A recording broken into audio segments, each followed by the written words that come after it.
Hello, and welcome to my channel IELTS Listening. Let's start with one of the best practice tests for improving listening skills. Part 1. Part 1. You are going to hear a conversation about purchasing a cellular phone. First, you have some time to look at questions 1 to 6.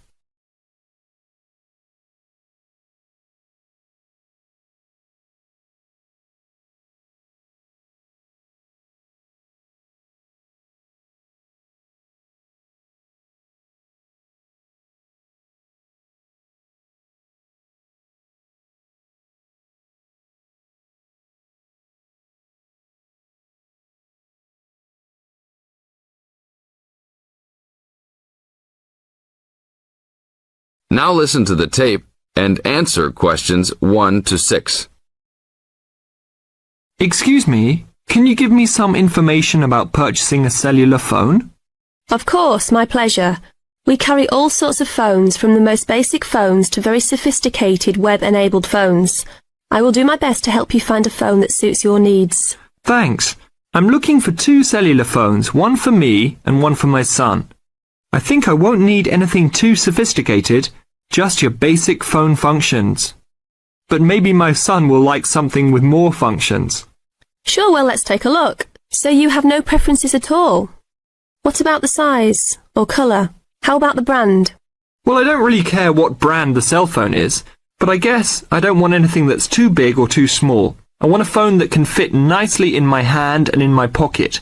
If it's too big, it might be too heavy, and if it's too small, I might lose it.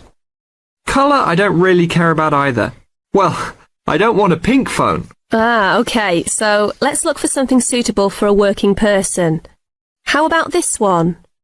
This one is the R55. It is black, not too big, not too small, all the usual functions. The best feature of the R55 is that it can be used worldwide, even in Europe or Asia. It looks good. How much does it cost? It is only $100. If you sign up for a calling plan, then we will give you a $50 discount on the phone. How old is this model, though? I don't want anything that's too old. This model was introduced into the market about 3 years ago, so it is a bit older, but be assured it will still work fine. Well, I think I still want something not as old. How about from last year? Any good phones from around that time? Yes, there are some. How about this one? It's the new model of the phone you just looked at, called the W55. Most of the features are the same. There are some new features on the W55 though. The battery will last up to 2 days longer, and the overall weight of the phone is lighter. How much is this one? This is selling for $150. If you purchase it along with a phone plan, then it will be only $100. Okay, I think I'll take this one. Now, I need to pick up a phone for my son. I think he'll want something more trendy, so how about a new model for him? Nothing too extravagant or expensive, though. This right here is the newest offering from the leading company in the cellular phone business. The phone is called the Rocket. It is well suited for teenage users. Among the teen-friendly features are 10 songs to choose from, a free messaging system that allows friends to send text to each other, and voice recognition dialing. The thing most younger users like about the Rocket is that it has a screen that changes colours. All this for only $100 with a purchase of a 1-year phone plan. Sounds like something my son will like. Can I sign us both up at once? Yes, of course. Both of you can share one plan. You will pay only $50 a month for both of you to share a plan. That's it? Only $50 a month? Yes, that's all. Now look at questions 7 to 10.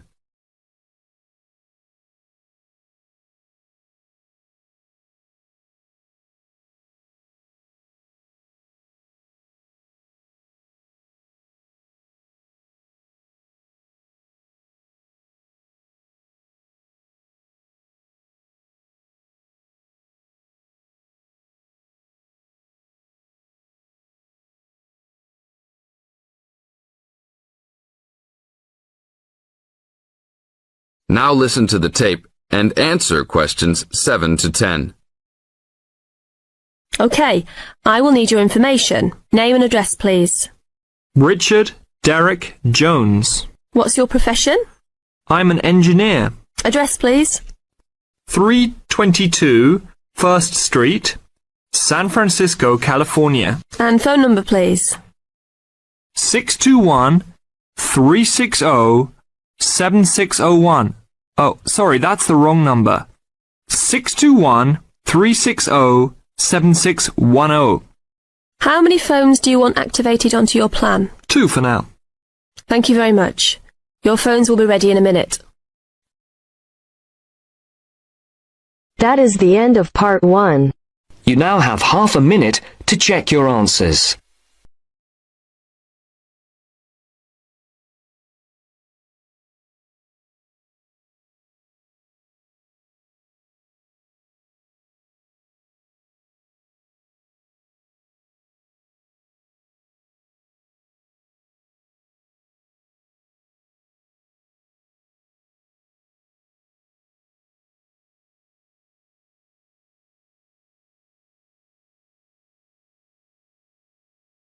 Now turns to part 2. Part 2. You will hear a presenter on a radio phone-in show. The presenter is talking to a woman who was bitten by a poisonous spider. First, you have some time to look at questions 11 to 15.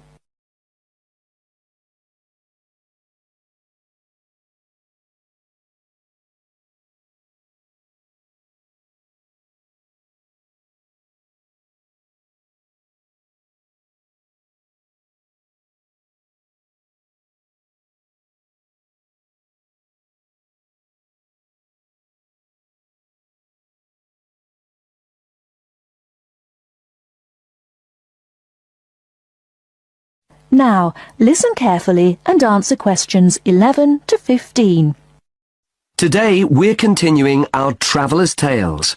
On the line we have Amanda Toddington, who had quite a nasty experience in Australia last year. Isn't that right, Amanda? Yes. My husband and I were on holiday and we were staying at a friend's house on the coast near Brisbane. It was towards the end of the holiday and I was about to go into the garden and enjoy my breakfast. I walked out into the kitchen, slid my left foot into my shoe and felt a tiny sting. It was pretty painless, but I shook the shoe off my foot and saw this tiny spider running out as the shoe hit the wall. Anyway, not being an expert, I presumed the worst, that I'd been bitten by something that was going to kill me, and I completely lost control. I don't think I've ever screamed so much in all my life. We'd been told beforehand to always check our shoes before putting them on, as it's a common way to get bitten. So I suppose it was my own fault, really. So what was it that had bitten you? Tony, that's our Australian friend, he immediately asked me if I knew what had bitten me, and I pointed to the corner of the room where I'd last seen the spider. He picked up a jar and found the creature in the corner where the shoe had hit the floor. "It's a redback," he said, and he gently placed the jar over the spider. The funny thing was, we'd been talking about some of the creatures we needed to be careful of a few days previously, and as he said the name redback, the conversation came flooding back to me. In particular, the fact that the bite can be extremely painful. I've found out since that the redback is from the same family as the black widow spider, and it's the female that does the damage, which it turned out was what I'd been bitten by. You must have been absolutely petrified. You can say that again. I remember feeling quite confused. I wasn't in a great deal of pain to begin with, and yet I could see from our friends' faces that they were concerned. Tony explained that the venom or poison of the bite spreads quite slowly, so the pain doesn't feel too bad at first. Gwen, Tony's wife, brought an ice pack, and Tony held it against the bite to make it less painful. Apparently, you're not supposed to put a bandage on the area, as this can make it hurt even more. Tony tried to put my mind at rest by explaining that this was quite a common bite, that the hospital would have an antivenom, and that everything would be okay. But I was beginning to panic. We were flying back to the UK the next day, and I really didn't know what to do. Before you hear the rest of the talk, you have some time to look at questions 16 to 20.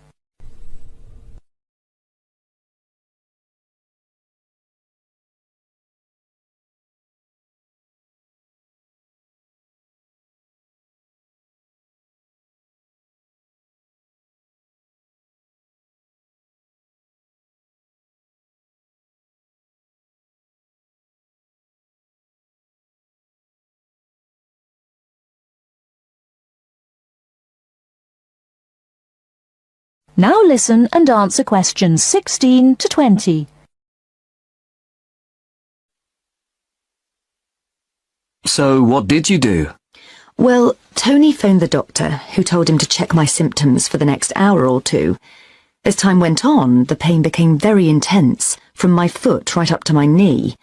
My husband was on the internet and was reading out the possible symptoms. I wasn't feeling sick, and I hadn't yet developed a fever, but I had a terrible headache, and my foot was beginning to swell up. At this point, Tony decided to take me to the local hospital to be on the safe side.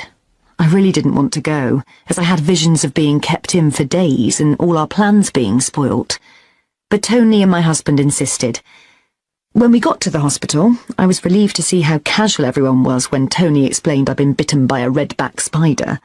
They told me to take a seat and got on with their work. And did you receive any treatment? By the time I got to see a doctor, the pain was very intense indeed, and I was getting quite upset. The doctor decided to give me a dose of an antivenom, which he assured me would eventually deal with the problem. Unfortunately, he also explained that it wouldn't have an immediate effect and the symptoms might last for several days. But the story has a happy ending. My husband managed to book us onto another plane 1 week later.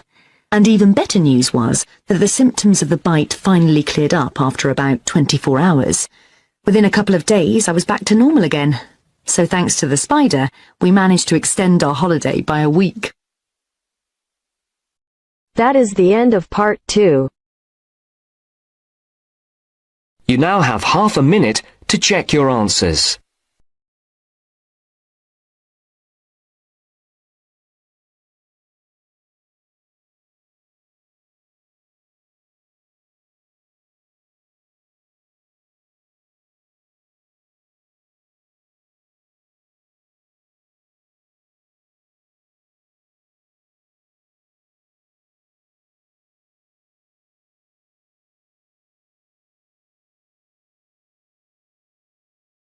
Now turns to part 3. Part 3. You will hear two students talking about a class assignment about wild bird rescue and rehabilitation. First, you have some time to look at questions 21 to 25.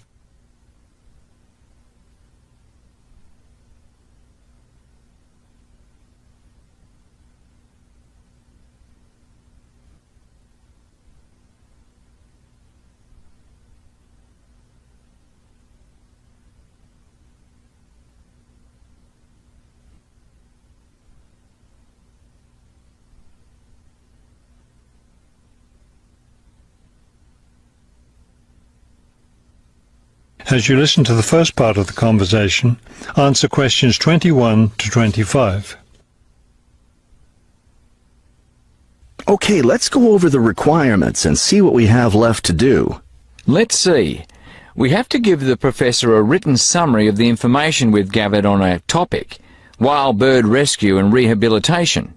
The other written thing we have to turn in is a case study of the rehabilitation of one bird. We have the information on that already. Right. All we have to do is write it up. What about charts and graphs? Do we need to include something like that? I don't think so. They aren't really relevant, but we do have to turn in a list of the resources we used.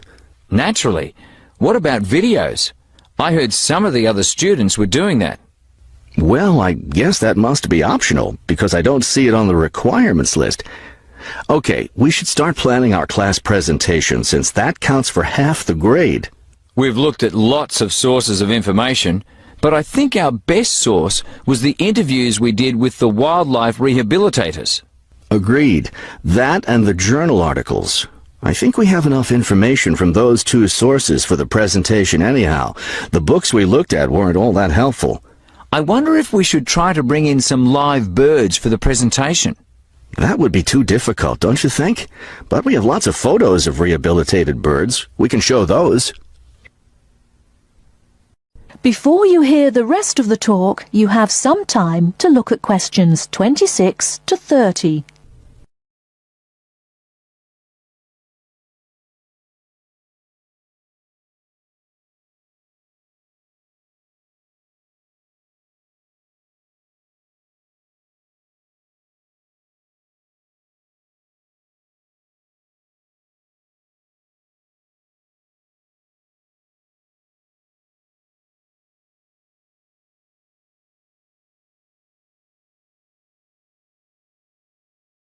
Now listen and answer questions 26 to 30.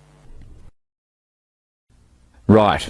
Okay, I think we should start by talking about how to rescue a bird. Probably first we should help people understand which birds need rescuing. Yeah, that's really important.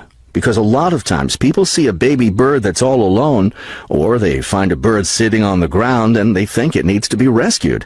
And usually, those are just baby birds learning to fly. So we should emphasize that people should only attempt to rescue a bird that's clearly injured. For certain kinds of birds, the rescuer needs to wear protective gloves because some of those birds have sharp claws and can tear your shirt, or worse, injure your face or some other part of your body. Yes, that's an important point. Okay, next, let's tell people to put the injured bird in a box with good air circulation. We should let them know that a cage isn't necessary, and a bag, especially a plastic one, could hurt the bird more. Another thing we need to say is that the best way to help the bird stay calm is not by petting it or talking to it, but by leaving it completely alone. Then people should take the bird to the bird rescue center as soon as possible. Right. And we should also point out that when they're driving the bird to the rescue center, it's better not to play music on the radio or talk loudly, because those things just stress the bird. Yes, it's better just to speak quietly while you have the bird in the car.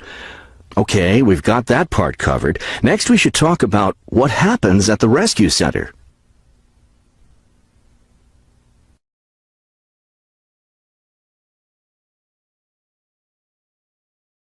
That is the end of part 3. You now have half a minute to check your answers.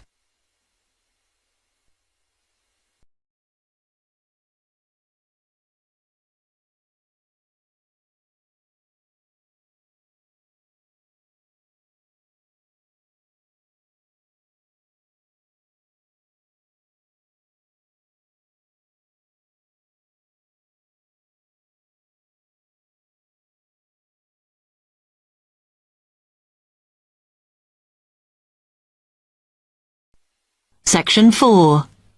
You will hear part of a lecture on cities of the future.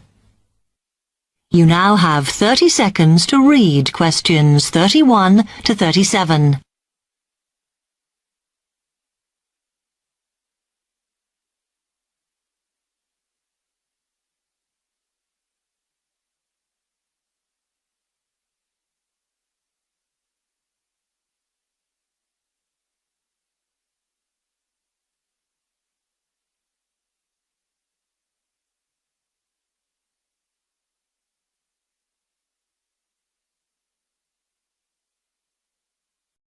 Listen carefully and answer questions 31 to 37. Okay, we've been looking at how societies will develop in the future and at the increase in the size of cities. So I want to talk to you today about the key considerations in these cities of the future. There are 3 key elements I want to look at, and these are the new features they will have, issues of size, and the main problems to be considered. First of all, individual transportation will be a big factor in these new megacities as public transport becomes unmanageable. There'll be a huge rise in the use of segways, which are personal transporters like motorized scooters. As a result, and partly also to reduce pollution, roads will be altered so that they are narrower and will take up less of a city's space than they do currently. Naturally, this is a major change to the infrastructure, and something that may hinder it is the huge amount of investment it will require. The next thing is, what is going to happen to the commercial areas? We do not want these to become even larger concrete jungles than they are at present, so we have to look at design. And current designs for city development include building gardens on the roofs of these buildings to make a more pleasant environment for workers. And you may think that these areas will expand to cope with increased commercial activity. In fact, the prediction is that they will cover 1/5 of the area that they do at present as we build upwards. The exception to this is shopping centres, which we predict will expand with more and more temperature-controlled malls. What may cause difficulties is that the superstores will be confined to the outer edges of the city, as they will be too big to fit into the new malls. Then, of course, there are the residential areas, and these will undergo their own changes. One particular development will be houses which are built from glass, as innovations in this material allow it to provide light without causing problems with temperature inside a building. The residential areas will not be allowed to expand without limit, as happens in some areas at present, and their size will be restricted to a population of 15,000. One issue, which has yet to be resolved, and I'm not sure it ever will be, is how we manage to house older residents. They will be increasing in numbers as time goes on. Finally, how will these cities live? We know we have limited energy sources, so what will we do? Well, something currently in development, which will be a feature, is that waste is going to become an energy source. For example, to provide gas in homes. Also, as new technology and systems are developed, we will find that energy plants will become smaller. Another energy source we could use, but one which raises issues of having enough space and too much noise, is wind farms. Because of the problems, I'm not convinced these will be the grand solution to our energy problems that we thought they were going to be. Now you have some time to look at questions 38 to 40.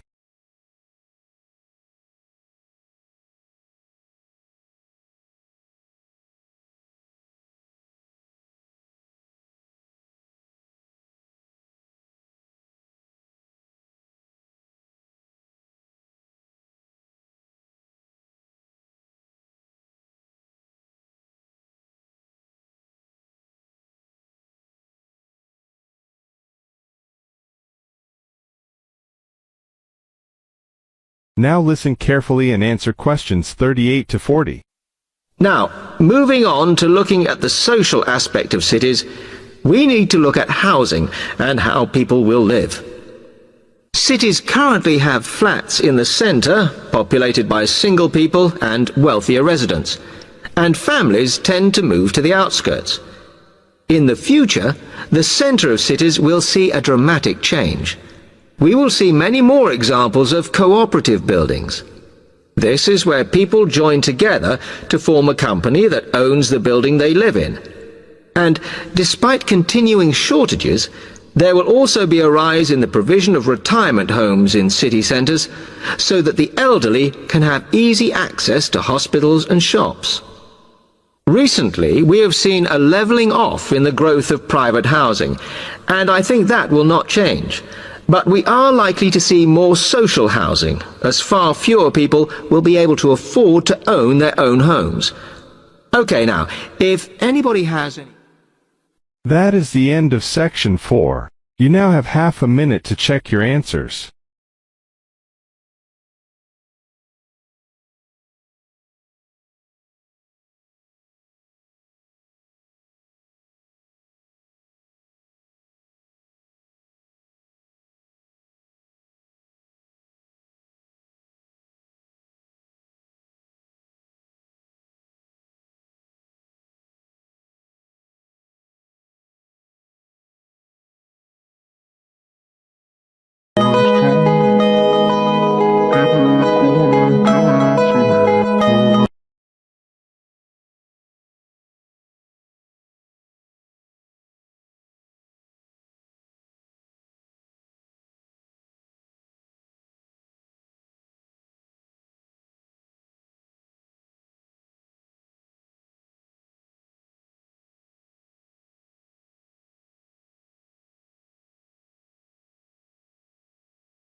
Dear viewers, thank you for taking this listening test.